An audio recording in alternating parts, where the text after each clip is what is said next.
നമസ്കാരം. Raf talk ഫുട്ബോളിലേക്ക് എവർക്കും സ്വാഗതം. ലിവർപൂളിൻ്റെ ഈ സീസൺ ഇനി രക്ഷപ്പെടുത്തി എടുക്കുക എന്നുള്ളതിന് മിറാക്കിൾ സംഭവിക്കണം. പക്ഷേ സീസൺ കഴിഞ്ഞാൽ ചില പ്രമുഖരവിടം വിടുകയാണ് എന്നുള്ളത് ഉറപ്പായിട്ടുണ്ടായിരുന്നു. അപ്പോൾ ആ കൂട്ടത്തിൽ ഒരാൾ ലെജൻഡായിട്ടുള്ള ഒരാൾ പടിയിറങ്ങുന്നു എന്ന കാര്യം ഒഫീഷ്യലി അറിയിച്ചിട്ടുണ്ട്. മറ്റാരുമല്ല, ആൻഡി റോബർട്ട്സൺ ലിവർപൂൾ വിടുകയാണ്. ഒഫീഷ്യലി ലിവർപൂൾ ഇന്നലെ അത് അറിയിക്കുകയുണ്ടായി.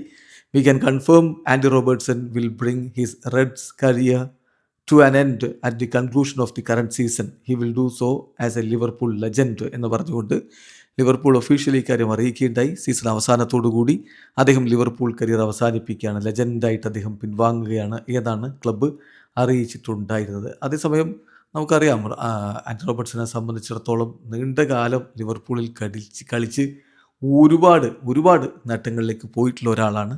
അദ്ദേഹമാണ് ഇപ്പോൾ ക്ലബ്ബ് വിട്ടു പോകുന്നത്. കൃത്യമായിട്ട് പറയുകയാണെങ്കിൽ സ്കോട്ടിഷ് താരമായിട്ടുള്ള ആൻഡി റോബർട്ട്സൺ അവിടെ എത്തിയതിന് ശേഷം ഒരുപാട് കിരീട നേട്ടങ്ങളിലും മറ്റും അദ്ദേഹം പങ്കാളിയാവുകയുണ്ടായി. 9 സീസണുകൾ കളിച്ചു, 13 ഗോളുകൾ, 69 അസിസ്റ്റുകൾ, 9 ട്രോഫീസ്. വലിയ നേട്ടങ്ങളിലേക്ക് പോയതിന് ശേഷമാണ് അദ്ദേഹം ഇപ്പോൾ അവിടം വിട്ടു പോകുന്നത്. ഇനി എങ്ങോട്ട് എന്നുള്ളത് അദ്ദേഹം തീരുമാനിച്ചിട്ടില്ല. അധികം വൈകാതെ അക്കാര്യത്തിലൊരു ഫൈനൽ തീരുമാനം വരും. വീഡിയോ അവസാനിക്കുന്നു. ഫുട്ബോൾ ലോകത്തെ കൂടുതൽ വിശേഷങ്ങളുമായി റാഫ് ടോക്സ് എത്താം.